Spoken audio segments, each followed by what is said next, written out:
트럼프 말 한마디에 뒤집어진 시장!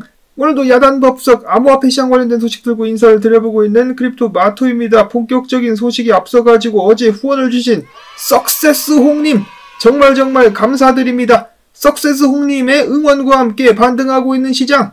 자, 과연 트럼프가 뭐라고 했길래 이렇게 또 한바탕 난리가 나고 있는 것일까요? 도널드 트럼프는 미국 시간으로 일요일 오전 본인의 트루스 소셜 계정을 통해서 이렇게 난데없이 트윗을 날렸습니다. 미국의 암호화폐 전략 보유자산으로서 XRP, 리플과 솔라나, 에이다 등등을 포함을 시키겠다. 가지야라고 외치자 시장이 난리가 났죠. 해당 코인들 펌핑을 하기 시작했었는데요. 1시간쯤 지나고 나서 아차차차 비트코인과 이더를 깜빡했다. 이 둘도 포함이다 라고 이야기를 하게 되면서 본격적인 상승이 시작이 되었었습니다. 자, 과연 트럼프는 정말로 비트와 이더를 포함시키는 것을 깜빡을 했었던 것일까? 아니면 일부러 한 박자 늦게 포함을 시킨 것일까? 어찌됐거나 해당 소식과 함께 펌핑을 시작한 암호화폐 시장. 자, 비트코인 월봉 보실까요? 월봉 개판으로 마감을 했죠. 꼬리는 포함되지 않았지만은 몸통이 포함된 베리시 엔걸핑 캔들, 지속적인 하락세가 꾸준히 이어질 것만 같은 굉장히 부정적인 월봉 마감을 시켜놓고 바로 뒤집어가지고 주봉 같은 경우는 쭉 올려주고 있습니다. 자, 이 주봉에 정말 긴 꼬랑지, 공작새보다 더욱더 길고 화려한 꼬랑지를 보십시오. 이게 어느 정도로 지금 빠르게 말아 올리고 있냐면은 비트코인 가격이 어느샌가 저번 주에 축적 단계에서 무너졌었던 그것을 만회하면서 그 위까지 지금 올라가려고 하고 있습니다. 자, 물론 주봉 마감이 되는 것은 아니기 때문에 절대로 방심을 해서는 안 되겠습니다만은 보시면은 어처구니가 없을 정도로 저항을 바로 뚫고 과거 구간대까지 진입하고 있는 비트코인의 모습을 확인을 해보실 수가 있겠습니다. 자, 물론 반등을 해서 좋긴 한데 탈중앙화가 되어 있어야 할 자산이 트럼프의 말 한마디에 이렇게 움직일 수가 있다니. 자, 물론 트럼프 혼자만의 작품은 아니겠죠. 세력들도 대기를 타고 있다가 함께 움직이는 것으로 예측이 되고 있습니다. 자, 원래 해당 자리에서 급하게 빠졌기 때문에 반등이 나올 것이다 라고 사람들이 예상을 했었으나 이런 식의 반등은 예상을 못했다는 것이죠. 많은 분석가들은 해당 저항에서 맞고 비트코인이 9만 달러 위에서 진입하지 못하고 빠질 것으로 예상을 했었으나 전부 다 뚫고 일제히 상승하고 있는 비트코인. 만약에 여러분 비트코인이 96,300달러 위에서 안착할 수 있다면 추가적으로 이어질 수 있는 슈퍼 펌핑을 또 기대를 해볼 수가 있다라고 합니다. 95,000달러대까지 올라갔었던 비트코인. 자, 96,000달러대까지 올라가지 말란 법이 없겠죠. 자, 근데 앞에서 말씀을 드렸다시피 주봉이 마감되기 전까지는 함부로 안심을 해서는 안 되겠죠. 그리고 한 가지 또 우려를 할 수밖에 없는 것이 비트코인의 긴 꼬리입니다. 주봉 및 일봉 기준에서 확인되는 긴 꼬리. 긴 꼬리가 이렇게 나왔을 때 꼬리 매꾸로 비트코인이 종종 내려가지 않습니까? 그래가지고 크립토 누보 분석가는 여기서 밀리게 된다면 96,000달러에서 얻어맞고 내려와서 꼬리 매꾸로 가게 될 수 있으니까 조심해야 된다라고 이야기를 하고 있습니다. 그럼 어떻게 알 수가 있느냐? 비트코인이 지금 주요 저항, 여기는 하얀 선 91,500달러 위로 뚫고 올라왔죠. 위에서 안착하지 못하고 빠진 다음에 다시 위로 올라가려고 했다가 얻어맞고 떨어지는 모습이 나오게 된다면 추가적인 개떡락이 나올 수가 있기 때문에 이 부근 91,500달러를 굉장히 중요하게 집중해서 쳐다봐야 된다라고 이야기를 하고 있는 것입니다. 만약에 이런 경우 최악의 사태라고 볼 수가 있겠는데 이런 식으로 빠지게 된다면 꼬리를 메꾸는 것도 넘어가지고 밑에 있는 유동성 77,000달러대의 유동성 매꾸로 가게 될 수도 있습니다. 자, 물론 이것은 최악의 사태라고 볼 수가 있겠고요. 그 전에 비트코인이 주요 구간 위에서 안착을 해줄 수만 있다라면은 저번 주에 있었던 하락을 베어 트랩 혹은 구라 하락으로 만들면서 다시 한번 위에서 놀 수가 있겠다라는 것이죠. 그래서 비트코인이 꾸준하게 지금 해당 자리를 지켜줄 수 있기를 반드시 바라야만 되겠습니다. 자, 그리고 참고적으로다가 트럼프의 이러한 발표에 이어가지고 백악관의 AI 및 암호화폐 차르의 수장인 데이비드 sak스 같은 경우는 추가적인 발표가 있다. 그렇기 때문에 이번 주에 있을 크립토 서밋을 기대해달라고 이야기를 했다라고 합니다. 더 있답니다. 발표할 것이. 여기서 어떤 내용을 더 추가할 수 있을지는 모르겠지만 도널드 트럼프 대통령이 당선되고 나서 직접적으로 비트코인 전략자산, 암호화폐 전략자산에 대해서 구체적인 언급을 하지 않은 것 때문에 시장이 실망을 했었는데 이번에 한꺼번에 그 기대를 만족을 시켜주고 있다.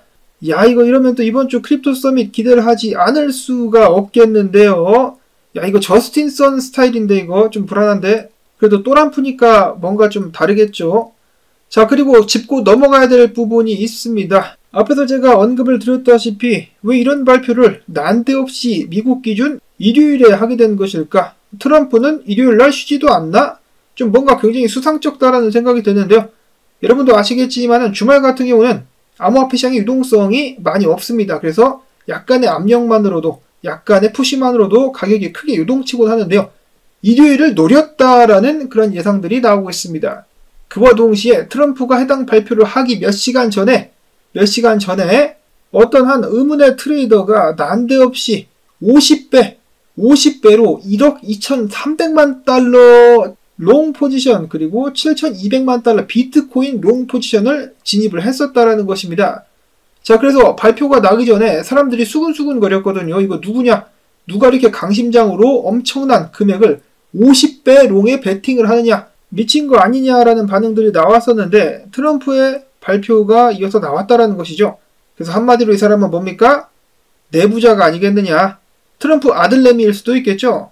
일요일날 딱 노려가지고 이런 식으로다가 크게 펌핑을 시킬 작정으로 그리고 숏 청산시킬 작정으로다가 또람프와 세력이 콜라보레이션 노리는 것이 아니었겠느냐라는 그런 예측들이 나오고 있습니다. 물론 해당 롱 포지션이 트럼프가 연관이 있는지 없는지는 모르겠지만은 이런 부분은 정말 좀 굉장히 찝찝한 것 같습니다. 이 더러운 정치판. 자, 그런가 하면은 해당 발표에 의해 비트코인 도미넌스가 또 빠져주고 있어요. 쭉쭉 빠져주고 있는데 추가적으로 하락을 하게 된다면 알트코인들이 더욱더 큰 힘을 받게 될 수 있을 것입니다. 자, 이더리움 같은 경우도 주요 지지 구간에서 뚫리지 않은 채로 성공적으로다가 반등을 해주고 있는 상황. 과연 이더리움이 4,000달러대까지 지속적인 펌핑을 보여줄 수 있을 것인지 기대가 되고 있는 가운데 이더리움 재단 같은 경우는 오픈 인텐드 프레임워크를 발표를 했습니다. 간단하게 이야기를 해가지고 크로스체인, 블록체인 간의 자산 이동을 돕겠다라는 것인데요. 비탈릭 역시 함께 구축하면 함께 승리한다라고 강조하며 블록체인 간의 협력이 필수적이라고 말한 바가 있습니다. 자, 그래가지고 본격적인 상호 운용화가 힘을 받게 되겠다. 자, 다음으로 XRP보다 더 크게 펌핑했다라는 에이다. 오늘 보시면은 꼬리까지 포함해가지고 거대한 엔걸핑 캔들을 주봉 차트에서 확인을 해보실 수가 있겠습니다. 이번 주에 만약에 리플도 소송 마무리됐다라는 소식 나오게 된다면 추가적인 펌핑 나오게 될 수 있지 않을까 기대를 하지 않을 수가 없는 상황 속에서 솔라나 같은 경우도 크립토 누보 분석가와 인컴샤크라든지 여러 분석가들이 분명히 매수 구간에 도달했다라는 트윗을 여러 차례 날렸었는데요. 해당 자리를 터치하고 나서 지금 트럼프의 트윗과 함께 강하게 반등하는 모습 확인이 되고 있습니다.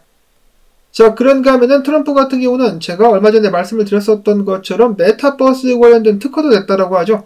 해당 메타버스에서 NFT 관련된 판매라든지 NFT를 활용한 메타버스 내에서 활용 등이 기대가 된다라고 합니다. 그래서 트럼프 NFT 가격도 조만간에 오를 수 있지 않겠느냐라는 기대감 나오고 있다라고 하는데 NFT 같은 경우는 별 반응이 없네요. 마지막으로는 최근에 미국 은행업계에서 황당한 사건이 발생해가지고 여러분들께 잠시 공유를 드리려고 합니다. 한국에도 있는 시티은행, 미국의 시티은행, 미국에서 세 번째로 큰 은행이라고 하는데요. 최근에 시티은행이 고객에게 280달러를 송금해야 되는데 실수로 81조 달러를 송금하는 사태가 발생을 했었다고 합니다. 다시 보시면 아시겠지만 제가 잘못 읽은 것이 아니라 81조 달러를 송금을 했다라고 해요. 송금이 된 거죠, 시스템상에서. 미국의 빚이 36조 달러인데 81조 달러가 송금이 됐다. 여기서 질문을 던지지 않을 수가 없겠습니다. 시티은행이 정말 81조 달러를 가지고 있을까요? 답은 아닙니다. 없습니다. 그만한 자금을 들고 있을 턱이 없죠. 자, 그러면 어떻게 이러한 이체가 가능할 수 있었을까? 미국 은행 규제 때문입니다. 미국의 은행 규제가 원래는 당연한 이야기겠지만 은행이 들고 있는 자산, 자본을 기준으로다가 대출을 시켜줄 수가 있어야 되는데 미국 정부에서 그런 규제를 없애버리니까 없는 자금도 그러니까 은행에 돈이 없어도 그 이상의 돈을 대출을 해줄 수가 있게 되었다라는 것이죠. 그러니까 인플레이션이 발생을 해도 전혀 이상하지 않은 상황이라는 것입니다.